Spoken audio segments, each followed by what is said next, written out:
Bonjour et merci de nous rejoindre pour ce premier rendez-vous de l'année avec Shelter Prince Gestion, avec pour commencer 2016 un fonds de prêt à économie, on en parle tout de suite, avec mes deux invités, Isabelle Bourrier. Isabelle, bonjour. Bonjour Bogdan. Vous allez bien? Très bien. Et Bruno Promonet. Bonjour Bogdan. Vous allez bien? Fort bien, merci. Alors votre grosse actu du début d'année, c'est donc un FPE. Oui.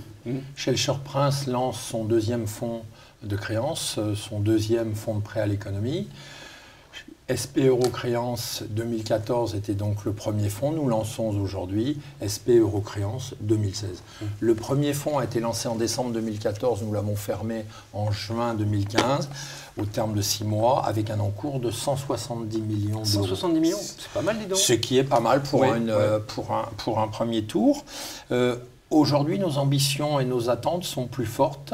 Elles sont confortées par tout à la fois les marques d'intérêt que nous recevons et même des souscriptions annoncées des investisseurs potentiels. Et donc il y a de l'appétit pour ce type de produit? Oui, tout à fait. Un appétit naturel de la part des assureurs, des mutuelles et des caisses de retraite. Toutefois, Isabelle, il y en a déjà beaucoup des produits comme ça sur le marché.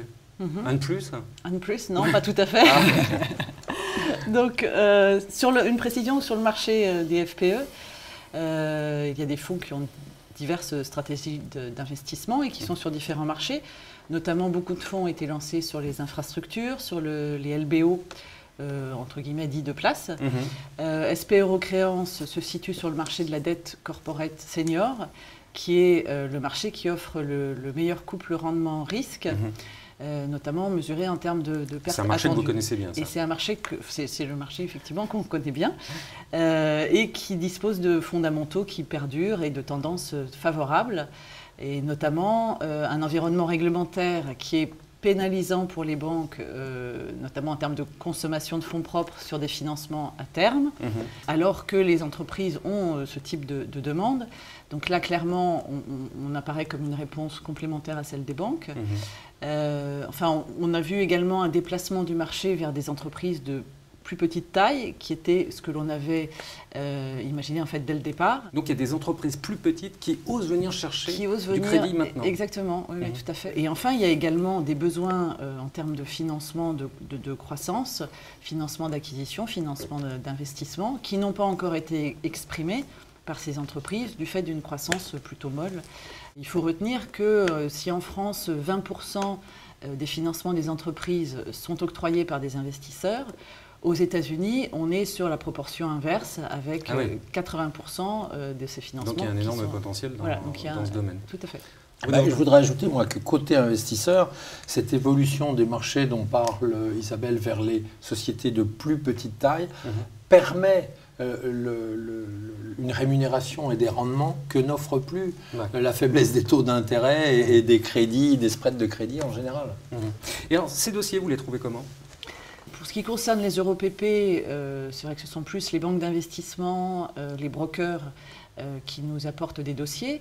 Sur les financements sous format prêt, on a un réseau de banques commerciales de proximité. Mais aussi, on a tissé des liens avec des cabinets d'avocats, des intermédiaires, des sponsors, fonds de private equity, family office. Et certaines entreprises aussi viennent. Il y a carrément des entreprises qui viennent vous voir. Donc ça ne vient pas simplement de la maison mère. Exact. Ça, c'est bien ça. Hein. Oui, nous préférons multiplier les opportunités. Nous étudions entre 10 et 15 dossiers par mois. Nous en retenons, je parle sous le contrôle d'Isabelle, 1. Ah ouais, donc il faut alimenter. Alimenter. Oui, mais il faut donc alimenter pour avoir. Et je serais aussi tenté de dire par ailleurs, évitons le risque du soupçon. Une mono-origination nécessairement. Alors, le groupe Crédit Mutuel Arkea est très attentif au désir du client, très attentif à éviter tout soupçon. Et donc, nous sommes dans nos statuts, nous sommes contraints à ce que chaque dossier qui puisse être présenté par le groupe c'est bien ça. soit subisse une double évaluation, une double valorisation. À la fois la nôtre, naturellement, et puis la valorisation effectuée par un expert et indépendant extérieur. Et justement, quel est le profil de risque que vous recherchez? Alors, s'agissant du profil de risque, nous retenons le même que sur le premier fonds. C'est d'ailleurs ce que nous a demandé l'assureur du groupe Suravenir, qui est présent dans le premier fonds et qui, bien sûr, veut être présent dans le second. C'est pour ça qu'il nous a demandé de conserver ces mêmes caractéristiques qui sont la même philosophie. C'est un sourcing indépendant, une philosophie un produit de portage, une analyse de risque. Alors nous, on utilise un mot un peu barbare, l'expected loss, la perte attendue. Oui, en 2 mots, c'est quoi? Oui, alors en 2 mots, je serais tenté de dire, ce qui reste prévaloir, c'est l'analyse crédit, bien évidemment, c'est ça qui est l'élément fondamental, bien sûr. Oui. Pour autant, ensuite, on va regarder les sécurités que nous pouvons obtenir et nous n'hésiterons pas, si nous avons à qualité égale, à choisir celle qui nous offrira le plus grande sécurité. Parce que pour un produit de portage, on ne cherche pas des taux de rendement. Et justement, disons un mot sur ce taux de rendement. Notre objectif, c'est du OAT plus 300 points de base. On ne peut pas prendre donc des risques. Ils sont vicieux. Pas mal. Justement, ça donne quoi sur le premier? Alors sur le premier fonds, dans lequel on a aujourd'hui plus d'une quinzaine d'investissements, donc sur des financements pour des PME, ETI, dans tout secteur, aussi bien agroalimentaire, industrie, services, biens de consommation et autres, sur des dettes généralement assorties de sûreté, avec une maturité moyenne entre 5 et 7 ans.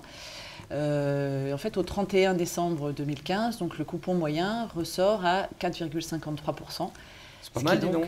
Oui, ce qui est au-dessus de l'objectif, donc OAT plus 60 points de base. Eh ben, on restera sur cette note positive. Isabelle, merci beaucoup. Merci Bogdan. Bruno, merci à vous aussi. Merci Bogdan.